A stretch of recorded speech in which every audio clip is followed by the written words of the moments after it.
Good morning students. Teachers campus online platform पे मैं आपका स्वागत करता हूँ। जैसा कि आप लोग जान रहे हो कि आज के डेट में कंपटीशन बहुत ज़्यादा बढ़ चुका है, चाहे वो एसएससी का कंपटीशन हो, चाहे आपके यूपीएससी का कंपटीशन हो, चाहे सीएचएसएल का कंपटीशन हो। हर एक फील्ड में कंपटीशन बहुत टफ होते जा रहा है। इस कंपटीशन को देखते हुए जीएस जो है एक डिसाइडर सब्जेक्ट बनते जा रहा है। आज के डेट में अगर हम जीएस के क्वेश्चन की बात करें तो हर एक एग्जाम में जीएस दो तरह से पूछे जाते हैं, एक कॉन्सेप्ट के बेसिस पे और एक फैक्ट के बेसिस पे। अगर हम केवल फैक्ट को लेके चले तो उससे भी कंपटीशन निकालना मुश्किल है, और हम केवल कॉन्सेप्ट को लेके चले तो भी कंपटीशन निकालना बहुत मुश्किल, एक टफ वर्क हो गया, एक मुश्किल काम हो चुका है। ठीक है, तो हम लोग आज जो जीएस पे बात करेंगे, जिस टॉपिक पे बात करेंगे, तो हम लोग कॉन्सेप्ट के साथ साथ फैक्ट को भी लेके चलेंगे। आज हम लोग ज्योग्राफी के टॉपिक पे बात करने जा रहे हैं, और ज्योग्राफी में एक सबसे इंपॉर्टेंट टॉपिक जो माना जाता है ज्योग्राफी का, वो लैटिट्यूड एंड लॉन्गिट्यूड, जिसको हिंदी में हम लोग अक्षांश एवं देशांतर रेखा कहते हैं कि सारा का सारा ज्योग्राफी का जो गूढ़ ज्ञान है, जो ज्योग्राफी जो मेनली बेसिकली डिपेंड है, वो लैटिट्यूड एंड लॉन्गिट्यूड पे है। तो हम लोग उसको कॉन्सेप्ट के हिसाब से भी देखेंगे, फैक्चुअल भी देखेंगे कि किस तरह से क्वेश्चन बन सकते हैं। ठीक है, तो हम लोग शुरू करते हैं लैटिट्यूड एंड लॉन्गिट्यूड। तो सबसे पहले उसमें हम लोग लैटिट्यूड पे बात करेंगे। हमारा टॉपिक है आज का लैटिट्यूड एंड लॉन्गिट्यूड।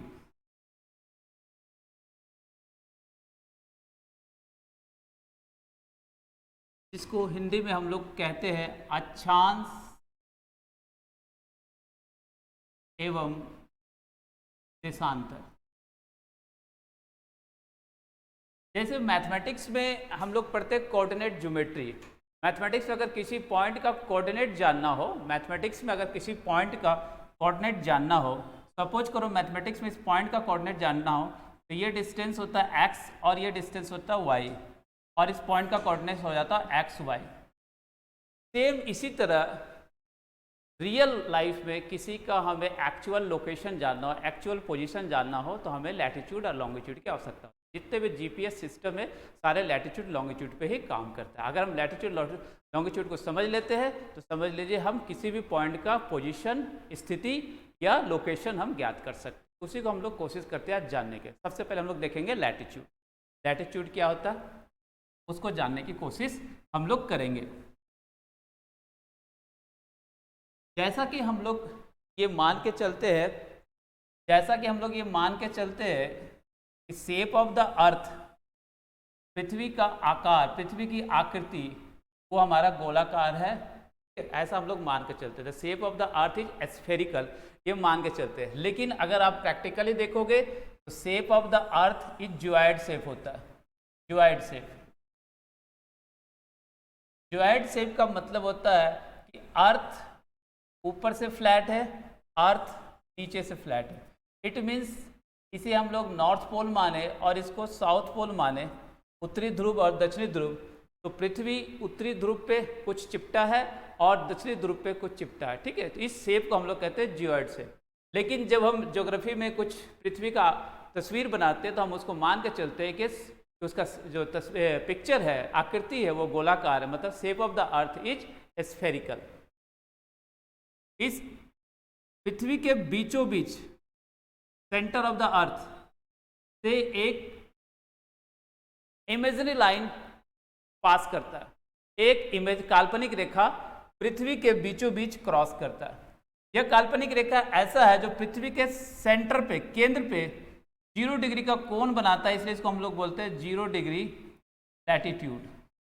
इसे हम लोग कहते हैं 0 डिग्री लैटिट्यूड, 0 डिग्री अक्षांश रेखा। इसी का दूसरा नाम है इक्वेटोरियल लाइन। इक्वेटोरियल लाइन जिसको हिंदी में हम लोग कहते हैं विषुवत रेखा। फाइंड इट, ये जो लाइन है ये आपका इमेजिनरी लाइन है, आपका काल्पनिक रेखा है। ये पृथ्वी पर ढूंढने से कहीं मिलेगा नहीं आपको, लेकिन एकाएक कंसीडर कर दिया जाता है कि यहाँ से एक इमेजिनरी लाइन पास करता है। यह लाइन ऐसा है जो पृथ्वी को 2 बराबर भागों में बांटता है। This line divide earth into 2 equal part. ऊपर वाले भाग को हम लोग कहते हैं नॉर्दर्न हेमिस्फीयर, नॉर्दर्न हेमिस्फीयर,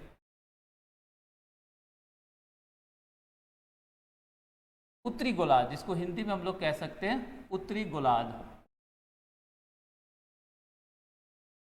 और नीचे वाला लाइन को हम लोग कहते हैं southern hemisphere. Southern hemisphere means दक्षिणी गोलार्ध। ठीक है, अब ये 0 डिग्री जो लैटिट्यूड है, इसके पैरेलल, इसके समानांतर जितने भी लाइन खींचे जाएंगे वो सारे के सारे क्या कहलाते हैं? लैटिट्यूड। इसके समानांतर, इसके पैरेलल जितने भी लाइन खींचे जाएंगे वो सारे के सारे कहलाएंगे लैटिट्यूड। तो लैटिट्यूड्स का अगर डेफिनेशन कहीं पूछता है तो all the imaginary lines drawn from east to west and parallel to equatorial lines.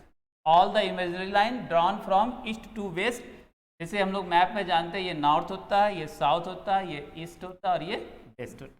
तो all the parallel lines drawn from east to west and parallel to equatorial line is known as latitudes. वे सभी काल्पनिक रेखाएं जो उत्तर से दक्षिण खींचे गए हैं और विषुवत रेखा के समानांतर होते हैं हमें कहलाते हैं अक्षांश रेखाएं। ठीक है, अब अगर हम देखें ये 0 डिग्री है, अगर ऊपर की तरफ हम जाते हैं तो ये 1 डिग्री नॉर्थ हो जाएगा, ये 1 डिग्री साउथ हो जाएगा। सेम मिरर इमेज होता है एक दूसरे का। अगर इससे ऊपर जाए तो ये 2 डिग्री नॉर्थ, ये 2 degree south, 3 degree north, 3 degree south. इस तरह हम अगर आगे बढ़ते जाए तो एक टाइम ऐसा आएगा, ये हो जाएगा 90 डिग्री नॉर्थ, जिसे हम लोग बोलते हैं नॉर्थ पोल, उत्तरी ध्रुव। ये 90 डिग्री नॉर्थ है। अगर ऊपर की तरफ 90 डिग्री नॉर्थ है तो नीचे की तरफ भी 90 डिग्री साउथ होगा, और नीचे की तरफ 90 डिग्री साउथ को हम लोग बोलते हैं साउथ पोल। ठीक है, तो एग्जाम में आपसे क्या पूछता है कि how many latitudes can be drawn on the earth surface. Earth surface पे, पृथ्वी की सतह पे कितने अक्षांश रेखाएं खींची जा सकती है, ये एग्जामिनेशन में पूछा गया आपसे। ठीक है, तो अगर आप देखोगे यहाँ से यहाँ तक टोटल 90 है और यहाँ से नीचे भी 90 है, तो 90 प्लस 90 180 और एक 0 डिग्री वाला हो गया, तो टोटल नंबर ऑफ लैटिट्यूड हो गया 181। तो आपसे क्वेश्चन आ जाए कि पृथ्वी पर कितने अक्षांश रेखाएं खींची जा सकती है, तो 181 अक्षांश रेखाएं खींची जा सकती है। ठीक है, लेकिन यहाँ दूसरे तरह से भी क्वेश्चन पूछा जा सकता है आपसे कि अगर हम नॉर्थ पोल और साउथ पोल को पॉइंट कंसीडर कर ले, मतलब उत्तरी ध्रुव और दक्षिणी ध्रुव को हम बिंदु कंसीडर कर ले, क्योंकि यहाँ पे आते आते अक्षांश रेखाएं लगभग बिंदु के जैसे हो जाते हैं, इसलिए हम उसको कंसीडर कर सकते हैं कि वो एक बिंदु के जैसा या पॉइंट के जैसा हो। अगर उत्तरी ध्रुव और दक्षिणी ध्रुव को एक बिंदु कंसीडर कर ले, एक पॉइंट कंसीडर कर ले, तो टोटल नंबर ऑफ लैटिट्यूड्स कितने होंगे? तो टोटल नंबर ऑफ लैटिट्यूड 179 होंगे। तो ध्यान रखिएगा आपको किस वे में क्वेश्चन पूछा गया है। ठीक है, तो दोनों वे में आपको क्वेश्चन पूछा जा सकता है। डायरेक्टली पूछा जा सकता है, टोटल नंबर ऑफ लैटिट्यूड्स पूछा जा सकता है, और इस तरह से भी पूछा जा सकता है, if we consider north pole and south pole as a point, then how many latitudes can be drawn on the earth surface. उस कंडीशन में आपके जो आंसर होंगे 179 होंगे। ठीक है, अब बात करते हैं, ये लैटिट्यूड्स जो है वो पैरेलल्स है। It means the distance between two parallel lines are always constant. इन दोनों के बीच में डिस्टेंस कभी चेंज नहीं होगा। इट मींस अगर देखा जाए तो 1 डिग्री 2 डिग्री नॉर्थ के बीच में जो डिस्टेंस होगा वही डिस्टेंस 2 डिग्री एंड 3 डिग्री के बीच में भी होगा। सेम नीचे भी आए तो वही होगा। It means the distance between to consecutive latitudes, दो लगातार अक्षांश रेखाओं के बीच में डिस्टेंस हमेशा फिक्स होगा, निश्चित होगा। तो हम ये कह सकते हैं ये डिस्टेंस जो होता है 111.37 किलोमीटर, 111.37 किलोमीटर होता है। तो द डिस्टेंस, ये भी क्वेश्चन आपका डाटा के रूप में पूछा जा सकता है ना, कि दो अक्षांश रेखाओं के बीच में कितना डिस्टेंस होता है। तो दो अक्षांश रेखाओं के बीच में डिस्टेंस हमेशा 111.37 किलोमीटर होता है। ठीक है, नेक्स्ट क्वेश्चन जो आपसे पूछा जा सकता है कि इस 181 में जो अक्षांश रेखाएं आपने खींचा है, इन 181 में से कितने अक्षांश रेखाएं पृथ्वी को दो बराबर भागों में बांटता है। जिसमें से केवल एक ही अक्षांश रेखा है जो पृथ्वी के 2 बराबर भागों में बांटता है, और वो है 0 डिग्री लैटिट्यूड। ध्यान रखिएगा, 0 डिग्री लैटिट्यूड या 0 डिग्री अक्षांश रेखा को हम लोग विषुवत रेखा भी कहते हैं, और इसी को हम लोग मेडिटेरियन लाइन्स भी कहते हैं, मतलब भूमध्य रेखा। भूमध्य रेखा भी इसी का नाम है, तीनों इसी का नाम है, और एक ही लाइन है जो पूरे अर्थ को 2 बराबर भागों में बांटता है। अब हमारा कंसिडर क्वेश्चन ये आता है, क्या ये 181 लैटिट्यूड हमारे काम की है कि नहीं है? नहीं है।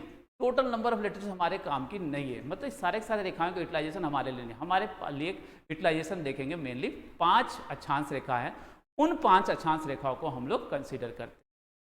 वो 5 अक्षांश रेखा है, वो 5 लैटिट्यूड कौन सा है, उस पर हम लोग थोड़ा फोकस करते हैं। जिस पे मेन जो है फोकस करने की बात है, जिस पे मेन रूप से उन 5 रेखाओं को जानना ज्योग्राफी के हिसाब से बहुत इंपॉर्टेंट माना जाता है। उन 5 रेखाओं को हम लोग देखते हैं कौन कौन से है।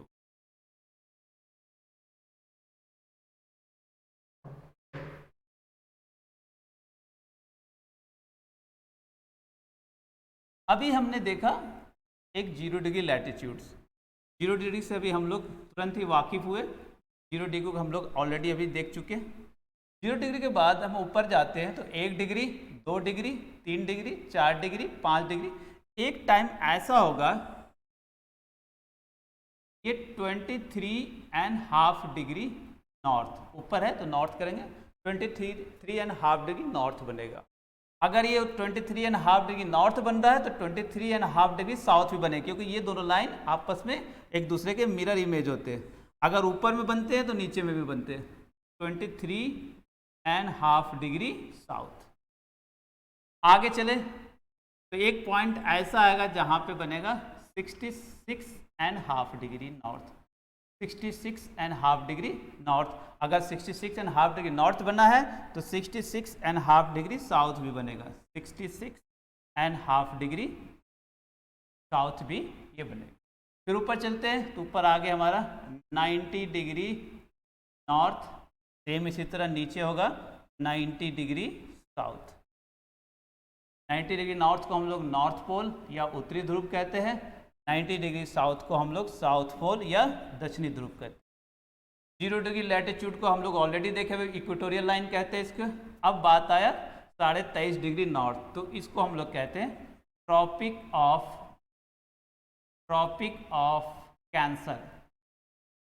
ट्रॉपिक ऑफ कैंसर, या इसको सिंपल वे में आप कह सकते हो कैंसर लाइन, और हिंदी में इसी को हम लोग कहते हैं कर्क रेखा।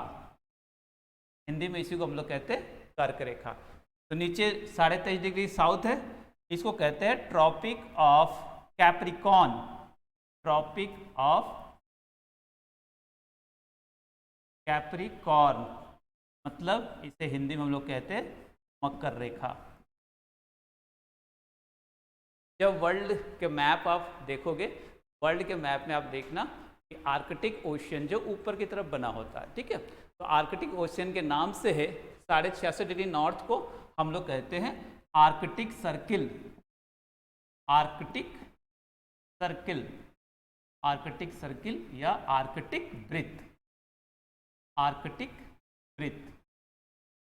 और मैप में भी आप देखोगे नीचे की तरफ आपका अंटार्कटिका कॉन्टिनेंट होता है, अंटार्कटिका महादेश होता है, उसी के नाम से इस लाइन को कंसीडर करते हैं Antarctic circle. Antarctic circle, Antarctic वृत्त। तो हमारे काम की जो अक्षांश रेखाएं हैं, यही 5 जो अक्षांश रेखा हमारे काम की है ना। ट्रॉपिक ऑफ 0 डिग्री, इसको हम लोग कह रहे हैं इक्वेटोरियल लाइन या विषुवत रेखा। 23.5 डिग्री नॉर्थ कर्क रेखा, 23.5 डिग्री साउथ मकर रेखा, 66.5 डिग्री नॉर्थ आपके Arctic circle, 66.5 degree south Antarctic circle. यही 5 हमारे ज्योग्राफी के हिसाब से यूटिलाइजेशन है। अब इसका यूटिलाइजेशन हम देखें क्या होता है। आप अगर ज्योग्राफी थोड़ा बहुत पढ़े होंगे तो आप जानते हो कि पूरे साल में 2 दिन ऐसा कंसीडर किया जाता है जिसमें दिन और रात की लंबाई बराबर होती है, और वो 2 दिन है 21 मार्च और 23 सितंबर। तो थोड़ी इसकी लोकेशन देखते हैं। 21 मार्च का दिन ऐसा होता है कि सन का position, the position of the sun, सूर्य की स्थिति exact perpendicular to the equator होता है। एग्जैक्ट परपेंडिकुलर द इक्वेटर होता है, मतलब 21 मार्च को सन जो है एग्जैक्ट कहाँ पे होता है, विषुवत रेखा पे होता है। और विषुवत रेखा एक ऐसी लाइन है जो पूरे पृथ्वी को दो बराबर भागों में बांटता है। इसलिए पूरे पृथ्वी पे आप कहीं पे चल जाइए, किसी भी देश में चले जाइए, तो पूरे पृथ्वी पर दिन और रात की लंबाई बराबर होती है। इट मीन्स 12 घंटे के दिन मिलेंगे आपको और 12 घंटे की रात प्रोवाइड होगा। मार्च के बाद अब हम कंसिडर करें तो अप्रैल, मई, जून। 21 जून एक ऐसा दिन होता है जब सन बिल्कुल परपेंडिकुलर आ जाता है कर्क रेखा पे, मतलब ट्रॉपिक ऑफ कैंसर पे। सन का पोजीशन यहाँ पे हो जाता है। इट मीन्स सन बिल्कुल परपेंडिकुलर आ जाएगा कहाँ पे, ट्रॉपिक ऑफ कैंसर पे। ठीक है, it means tropic of Cancer पे दिन की लंबाई ज़्यादा होगी और रात की लंबाई कम होगी। डे की लेंथ जो है ज़्यादा होगी, नाइट की लेंथ कम होगी। अगर देखा जाए 21 जून को 13.5 घंटे की दिन होती है और 10.5 घंटे की रात होती है। उत्तरी गोलार्ध में सबसे बड़ा दिन इसी को कंसीडर किया जाता है और इसी के मद्देनजर देखोगे आप 21 जून को योगा दिवस मनाया जाता है, क्योंकि उत्तरी गोलार्ध में दिन की लंबाई सबसे ज़्यादा होता है। ठीक है, योगा दिवस की शुरुआत इसने किया, भारत ने किया था, और भारत ने इसलिए इस दिन को कंसीडर किया क्योंकि भारत में सबसे लंबा दिन जो होता है वो 21 जून को ही होता है। ठीक है, क्योंकि कर्क रेखा ऐसा रेखा जो भारत के बिल्कुल बीचों बीच से क्रॉस करता है। ठीक है, अब बात करें 21 जून के बाद सूर्य जो है कर्क रेखा से ऊपर कभी भी परपेंडिकुलर नहीं चमकती है। Sun never shine perpendicularly above the Cancer line. Cancer line के बाद, after the Cancer line, Cancer line के बाद सूर्य कभी भी परपेंडिकुलर नहीं चमकती। इट मीन्स वहां से सूर्य का रिटर्निंग होना स्टार्ट हो जाएगा। अब हम बात करें जून के बाद जुलाई, अगस्त, सितंबर। 23 सितंबर को सन का पोजीशन फिर से आ जाता है इक्वेटोरियल लाइन पे। 23 सितंबर को सन का पोजीशन फिर से आ जाता है इक्वेटोरियल लाइन पे, और इक्वेटोरियल लाइन ऐसा है जो पूरी पृथ्वी को दो बराबर भागों में बांटता है। इट मीन्स फिर से दिन और रात की लंबाई बराबर होती है। तो यहाँ पे दो ऐसे डेट आ गए पूरे ईयर में, 21 मार्च और 23 सितंबर, जब पूरे पृथ्वी पर दिन और रात की लंबाई बराबर होता है। यहाँ पे कंसिडर करिएगा कि 22 मार्च भी हो सकता है जब लीप ईयर हो, तो लीप ईयर में यही डेट 21 मार्च जो चेंज हो जाता है 22 मार्च में। ठीक है, तो कुछ कुछ बुक 22 मार्च भी लिखते हैं, तो 22 मार्च लीप ईयर में है, 21 मार्च नॉर्मल ईयर में माना जाता है।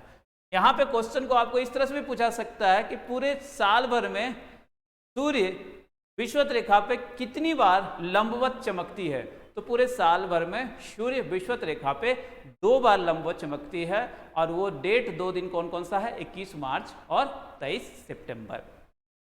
उसके बाद हम कंसीडर करें सितंबर के बाद अक्टूबर, नवंबर, दिसंबर। दिसंबर में सूर्य का पोजीशन आ जाता है बिल्कुल आपके मकर रेखा पे, मतलब मकर रेखा पे दिन की लंबाई 22 दिसंबर एक ऐसा दिन होता है जिस पर सूर्य बिल्कुल मकर रेखा पे लंबवत चमकता है, पर sun shine perpendicular to the tropic of Capricorn. ठीक है, और इस दिन में जो दक्षिणी गोलार्ध में दिन की लंबाई सबसे ज़्यादा होती है। जैसे ऑस्ट्रेलिया, मकर रेखा की बात करें तो मकर रेखा ऑस्ट्रेलिया के बिल्कुल 2 बराबर भागों में बांटती है। मकर रेखा ऑस्ट्रेलिया के बिल्कुल बीचों बीच से जाती है। तो यहाँ पे ऑस्ट्रेलिया में दिन की लंबाई 22 दिसंबर को सबसे ज़्यादा होगा। सेम यही रिपीटिशन हो जाता है। यहाँ पे दिन की लंबाई हो जाएगी आपकी 13.5 घंटा और नाइट की लंबाई हो जाएगी 10.5 घंटा।